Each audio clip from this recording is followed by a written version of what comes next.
RTL Grand Soir, le MAC de l'écho.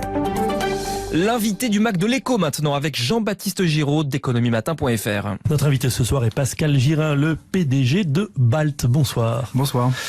On va vous laisser expliquer BALT parce que c'est très compliqué. Je pense que vous le faites beaucoup mieux que moi. BALT est une entreprise française pionnière dans son domaine qui est le traitement des maladies neurovasculaires, ce qu'on appelle communément les accidents vasculaires cérébraux, les AVC.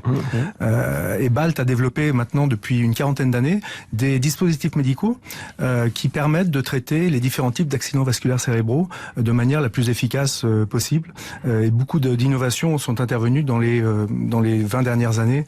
On est sur un mode d'innovation tous les 5 ans à peu près. Alors notamment, on vous doit les fameux stents pour ceux qui ont ce genre de problèmes de santé ou qui les appréhendent. Ils en ont entendu parler. Ces stents qui vont éviter que des artères explosent ou ne se bougent. C'est cela. Absolument. Vous avez deux catégories d'AVC. Vous avez l'AVC hémorragique qui est en fait la présence d'un anévrisme sur la paroi du vaisseau, qui est une sorte de bulle qui gonfle au fur et à mesure des années et qui risque de se rompre. Donc là, il faut la traiter assez rapidement. Et donc là, on va mettre un stent? Non, on va pas mettre un stent. On va remplir l'anévrisme avec des filaments en général de métal, platine, tungstène, et qui vont provoquer une thrombose accélérée de l'anévrisme. Et l'anévrisme va finir par se nécroser. Donc il est absolument impératif d'éviter la circulation du sang dans cet anévrisme puisque la paroi est fine et risque de se rompre. Et puis vous avez les accidents ischémiques qui eux viennent d'un blocage du vaisseau par un caillot qui a migré dans le cerveau. Et comme la vasculature du cerveau devient de plus en plus fine, le caillot à un moment bloque le vaisseau et la partie aval du vaisseau n'irrigue plus le cerveau. Alors Pascal Girin, si on vous a reçu ce soir, c'est aussi parce qu'on est très fiers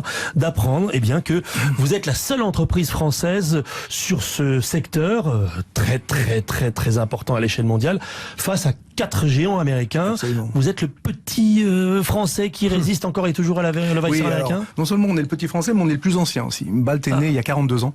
La rencontre entre un ingénieur spécialisé dans l'extrusion, la micro-extrusion, et les premiers leaders médicaux, c'est une école française qui est intervenue dans le domaine et qui a créé cette discipline. Et BALT a grandi en même temps que cette discipline. Cette discipline est française à l'origine, et j'en suis très fier. Et BALT est une société française. Mais les Américains se sont implantés plus tardivement dans ce discipline. 100 millions d'euros de chiffre d'affaires, 400 salariés dans le monde, des effectifs qui ont triplé en moins de 3 ans. Ça veut dire qu'aujourd'hui, on veut travailler dans ce secteur de la recherche médicale, du développement. On vous écrit.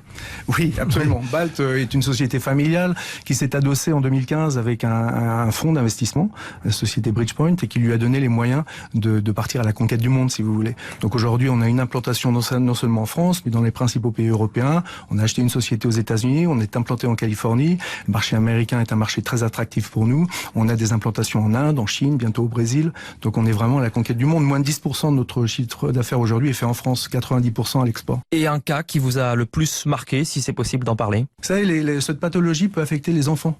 Il y a malheureusement des enfants qui ont des ruptures, qui ont des anévrismes et qui ont ce genre de pathologie. Et quand vous êtes au courant d'un cas qui est effectué pour sauver la vie d'un patient, d'un enfant, avec vos produits, vous en êtes particulièrement fiers. Et on a un certain nombre de cas comme ça qui vous remuent. On se dit qu'il y a 5 ans, il y a 10 ans, on n'aurait pas pu le sauver. Exactement. Ou le traiter. Et puis on est fiers de faire ce qu'on fait. Et puis ça n'arrêtera pas d'évoluer. Comme je vous le disais, il y a une vague d'innovation tous les 5 ans. Ça veut dire que vous mettez beaucoup d'argent sur la table en recherche et développement. On est adossé avec un actionnaire qui nous aide beaucoup à faire ça. Demain, les nanorobots qui vont aller tout seuls traiter l'anévrisme, poser le stent. Encore une fois, je vois pas ça demain, peut-être après-demain. Aujourd'hui, on compte beaucoup sur cette discipline, les neuroradiologues interventionnels qui sont encore une fois vraiment des magiciens, qui font des miracles avec nos produits. En tout cas, voilà, c'était l'histoire de BALT, fondée en 1977, qui fait 100 millions d'euros de chiffre d'affaires et qui est un leader mondial de cette technologie. 90% du chiffre d'affaires international. Interview à retrouver sur le site RTL.fr. L'invité écho chaque soir dans le MAC de l'écho avec la complicité de Jean-Baptiste Giraud d'économieMatin.fr. Une info vous intéresse et vous souhaitez en savoir plus? Retrouvez les dossiers de la rédaction sur RTL.fr. RTL, le choix du grand soir.